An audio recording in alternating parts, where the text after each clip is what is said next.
Madame, Monsieur, bonsoir. Merci de nous prêter attention à la une de l'actualité. D'abord, cette 5e session du dialogue algéro-américain sur les questions sécuritaires et la lutte antiterroriste. Une session qui s'est tenue ce jeudi à Alger sous la coprésidence du ministre des Affaires étrangères Abdelkader Messahel et le secrétaire d'État américain adjoint John Sullivan qui effectue une visite en ce moment en Algérie. L'Algérie a dépensé plus de 12 millions de dollars ces 4 dernières années au profit des migrants et un autre montant sera prochainement débloqué. C'est une déclaration qui est faite lors de la visite du représentant de l'Organisation internationale de la migration en Algérie au centre d'accueil de Zeralda. Les Smart Cities, le thème de ce sommet international, on en parlait déjà hier, les travaux se terminent aujourd'hui. On y reviendra bien sûr avec les recommandations, mais aussi les travaux de ce deuxième jour consacré aux experts.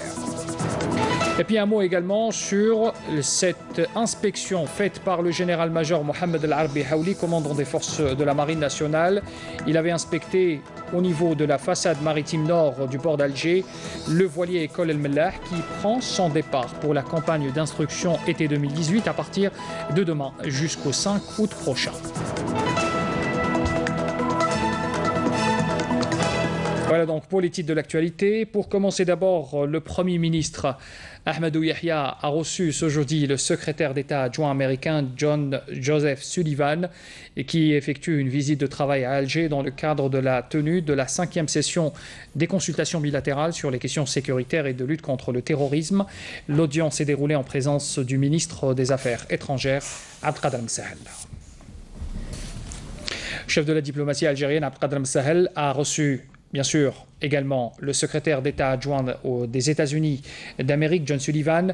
L'audience qui s'est déroulée au siège du ministère des Affaires étrangères en présence des membres des deux délégations a été une occasion pour les deux parties de passer en revue l'état de la coopération bilatérale et les questions politiques régionales et internationales d'intérêt commun.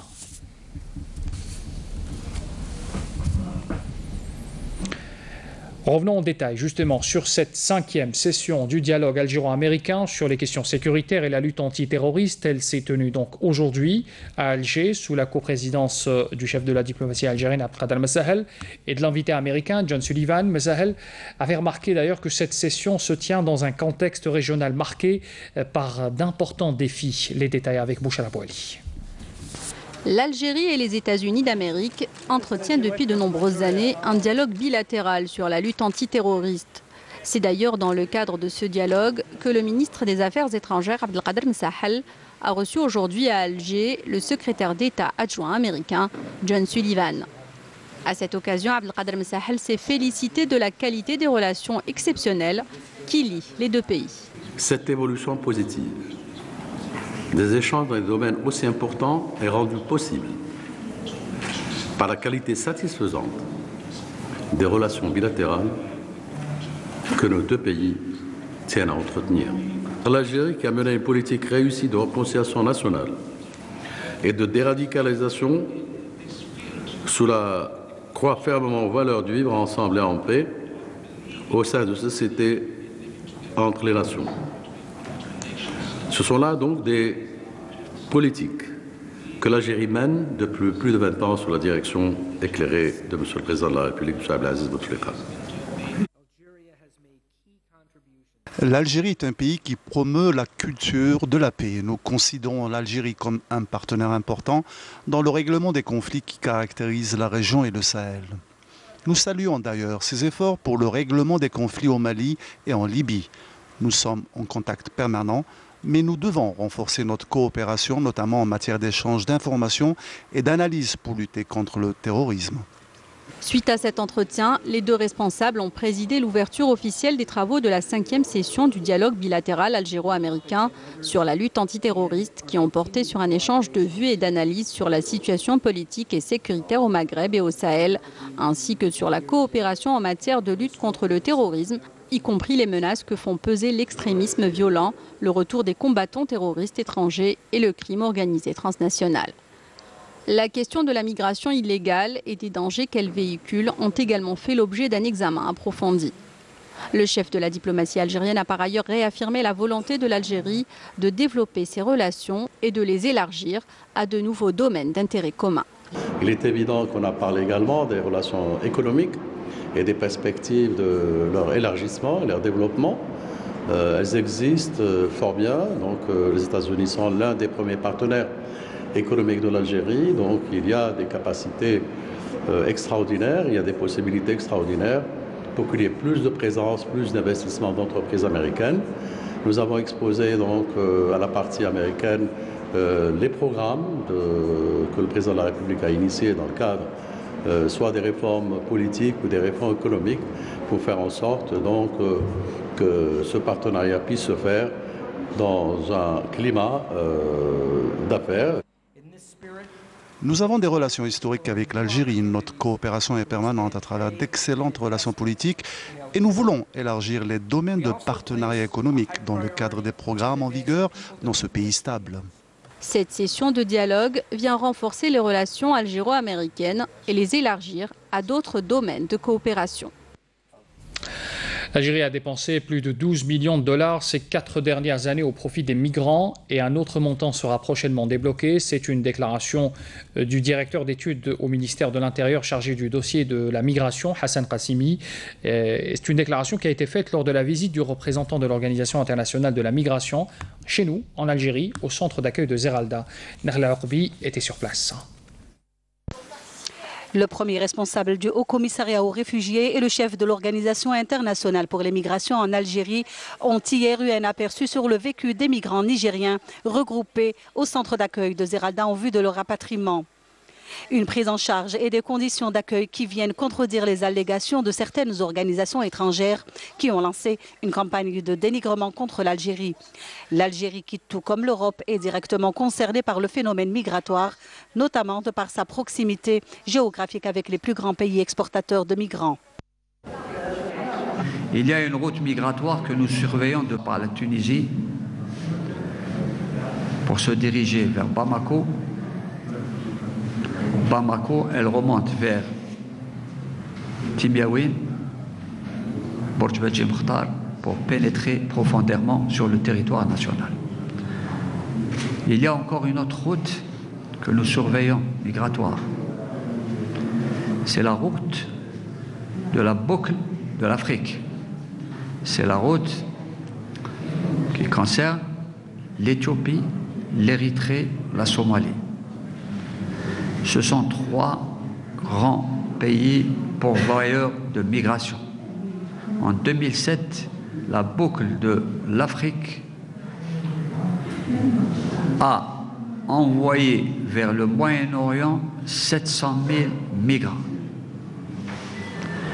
Au sud de la Libye, nous avons l'équivalent d'1 million de migrants qui sont bloqués et qu'on essaye de repousser vers le sud pour qu'ils puissent revenir vers l'Algérie.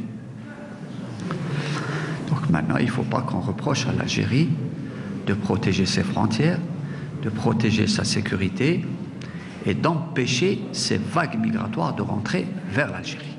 Vous venez d'évoquer en fait ce que moi j'appelle la complexité de la question migratoire. Vous avez évoqué en quelques mots le fait de devoir aller vers des actions humanitaires rapides et d'urgence. Vous avez évoqué aussi le fait de pouvoir mettre en avant la question de la coopération et du partenariat international, qui est effectivement la clé dans les questions de mobilité et de migration. Je tiens à saluer le travail qui est fait et que vous allez nous montrer ici en Algérie en soutien traditionnellement auprès des populations mobiles. Je crois qu'il est important effectivement d'avoir une idée encore plus claire de tout ce travail qui est fait. Pour rappel, depuis 2015, l'Algérie a dépensé pas moins de 12 millions de dollars dans la restauration et le transport des migrants jusqu'à Agadez et prévoit pas moins de 300 milliards de dinars d'aide aux populations nigériennes et maliennes qui arrivent en détresse sur le sol algérien. Malgré cela, l'Algérie n'est toujours pas soutenue dans ses efforts et fait au quotidien face à un flux migratoire de plus en plus important. Puis la situation des réfugiés a été au menu des débats des travaux du Conseil exécutif des ministres des Affaires étrangères de l'Union africaine, ouvert aujourd'hui à Nouakchott, en Mauritanie. La délégation algérienne à cette réunion est présidée par le secrétaire général du ministère algérien des Affaires étrangères, Nordin Ayadi, qui a présenté l'approche de notre pays quant à la prise en charge de la situation humanitaire dans le continent africain et les efforts consentis pour assurer le meilleur accueil aux réfugiés à cause de la dégradation de la situation politique et sécuritaire dans les pays d'origine. Une situation que les ministres des Affaires étrangères africains ont longuement débattue. Les discussions se sont poursuivies par l'étude du budget de l'Union africaine et les engagements des pays membres, en plus de l'étude des voies et moyens à même d'assurer l'autosuffisance financière totale dans la gestion de ces affaires courantes. Revenons en Algérie. Le ministre de l'Intérieur, des collectivités locales et de l'aménagement du territoire, Nordin Bedoui, a présidé aujourd'hui une cérémonie de signature faisant suite à la rencontre nationale qui avait évoqué le rôle des collectivités locales dans la transition énergétique. La signature d'aujourd'hui a eu lieu en présence des présidents des assemblées populaires nationales, d'un représentant également du ministère de l'Énergie, du directeur général de l'APRU également, l'Agence nationale pour la promotion et la rationalisation des énergies. Et puis le ministre de l'Intérieur avait invité les élus locaux à adopter cette nouvelle direction pour une économie plus efficiente de l'énergie et surtout le concrétiser sur le terrain.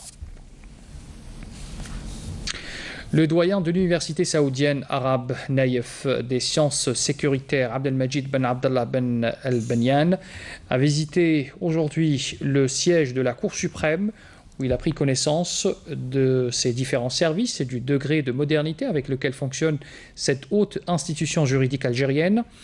L'invité s'est également rendu au siège de l'Institut national de criminalistique et de criminologie relevant de la gendarmerie nationale à Bouchaoui, où là encore on lui a fait un compte-rendu sur les méthodes modernes et pointues utilisées par ce laboratoire spécialisé en expertise criminelle. Il est considéré d'ailleurs comme un pôle d'excellence dans son domaine. Au Conseil de la Nation, présentation aujourd'hui en séance plénière du projet de loi de finances complémentaire 2018. Le texte a été présenté devant les sénateurs par le ministre des Finances.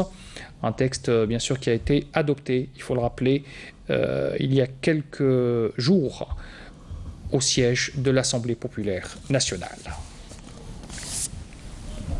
Toujours au Parlement, on parle justement de l'APN où s'est tenue également aujourd'hui une séance consacrée aux questions orales, des questions adressées au ministre de l'Intérieur et des collectivités locales et de l'aménagement du territoire, au ministre de l'Enseignement supérieur et de la recherche scientifique, au ministre de la Poste, des Télécommunications, des Technologies et du Numérique, et puis également au ministre de la Communication ainsi qu'au ministre de l'Industrie et des Mines, et enfin du ministre de l'Agriculture et du Développement rural et de la Pêche.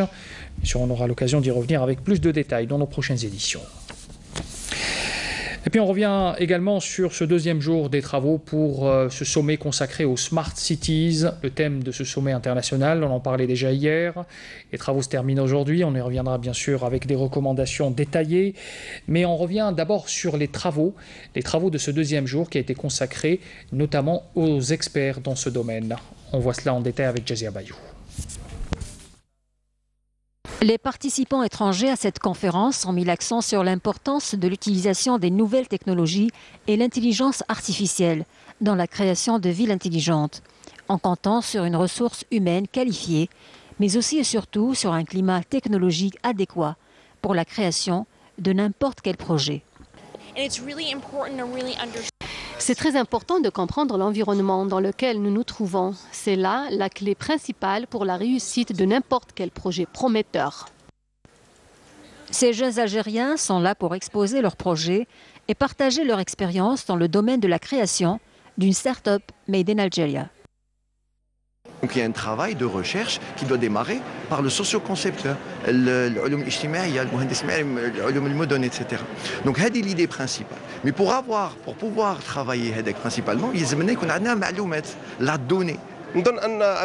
Avec des cadres algériens, ممكن نروحوا البعيد parce que كاين les compétences où les jeunes هذوما يبروفيو اليوم باللي on peut passer d'une technologie qui est disponible واحد يقدر يشريها نجيبوها بصح المهم واش يكون في لا فالور اجوتي ساك لا فالور اجوتي لازم تكون جزائريه. Maintenant ce qui manque éventuellement à l'Algérie c'est l'accompagnement.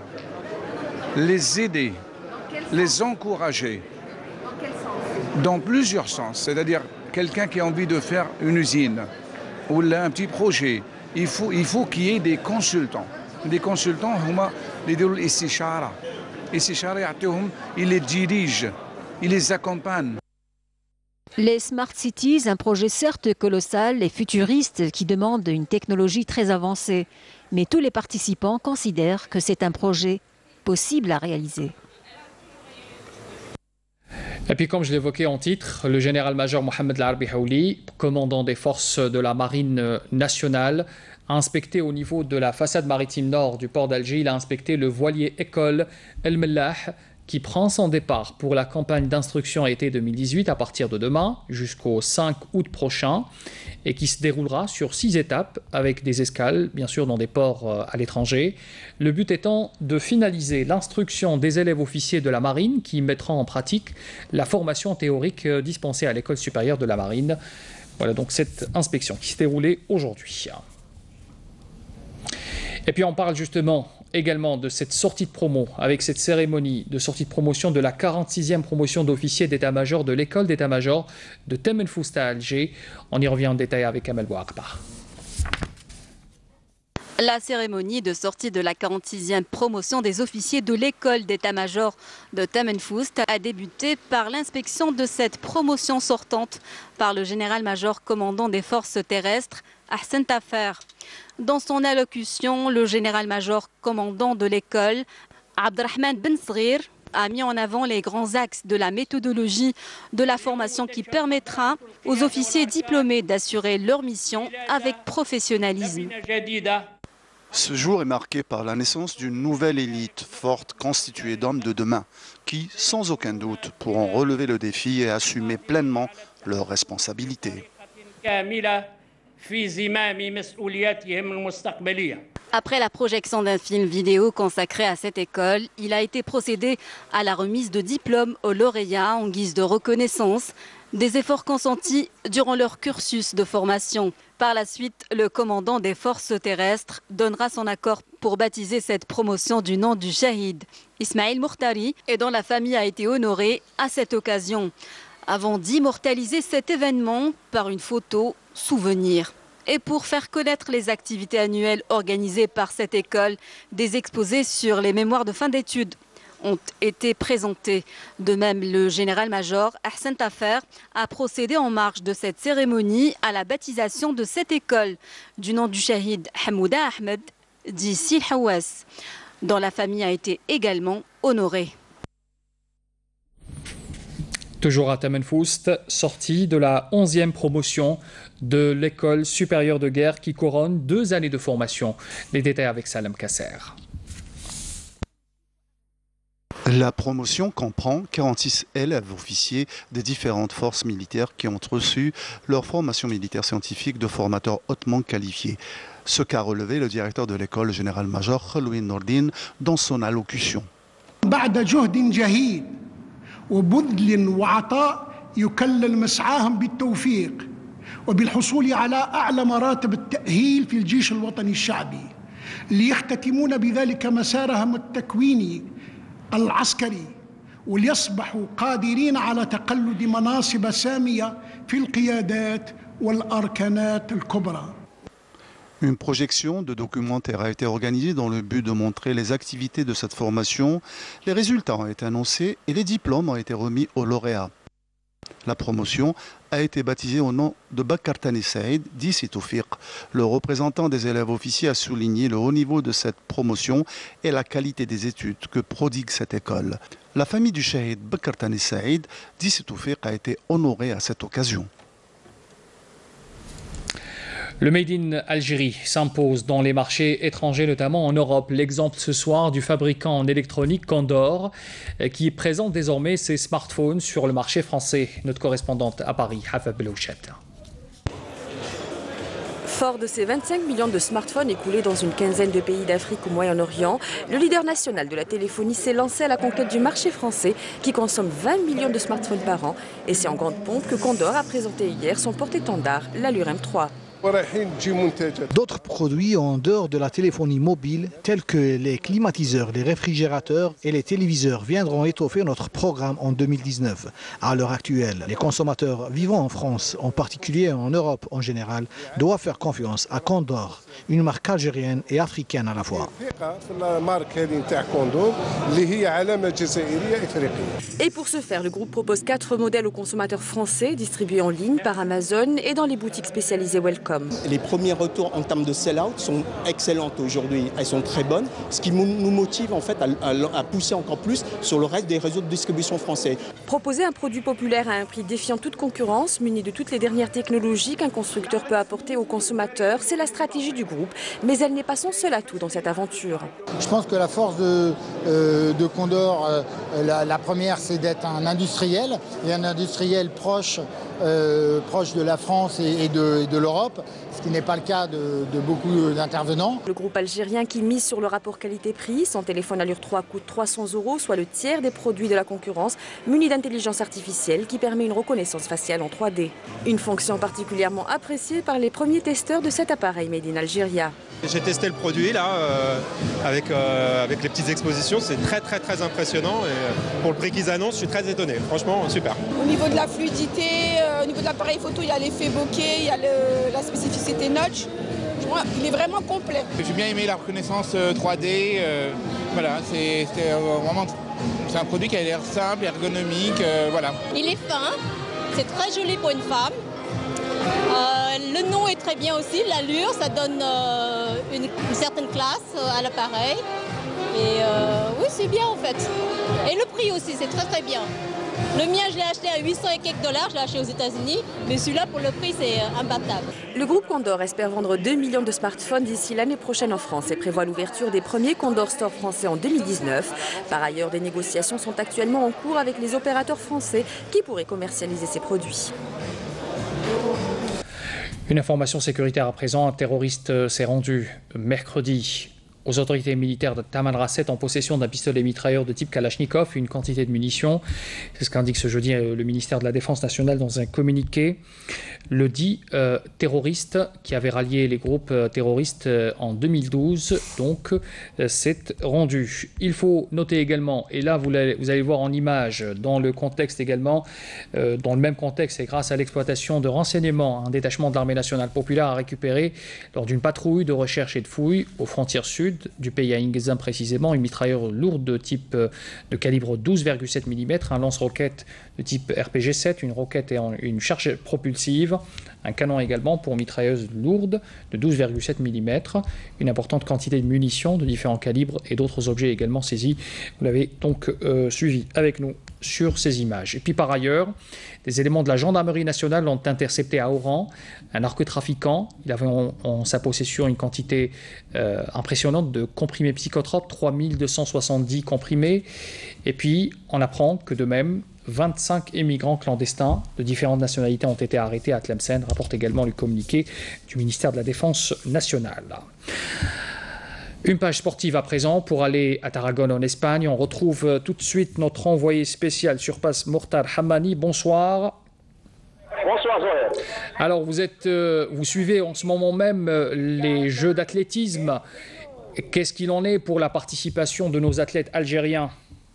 Ah oui, le premier sport olympique à l'honneur avec les athlètes algériens qui se présentent aujourd'hui, à l'image de Hathat Yassine et Mohamed Belbachir qui se sont tous les deux qualifiés pour la finale de 800 mètres, ainsi que Hamoudi Mahmoud qui va participer à la finale du 100 mètres, ça à 21h05, et 3000 mètres steep, rendez-vous avec Rima Chnah qui va participer pour la première fois dans cette spécialité. La bonne nouvelle est à mettre à l'actif du boxeur Houri Mohamed qui s'est qualifié pour les demi-finales dans la catégorie de moins de 81 kg, donc il a assuré au moins le bronze. Ce n'est pas le cas des autres boxeurs qui se sont donc fait éliminer à l'image de l'équipe Khalil et Karamo Shamsuddin. En judo, déception presque totale, puisque les principaux engagés ont tous perdu aujourd'hui, même ceux qui concouraient pour la médaille de bronze. Il y avait également du beach volley aujourd'hui, ce matin, première expérience pour les volleyeurs algériens qui se sont inclinés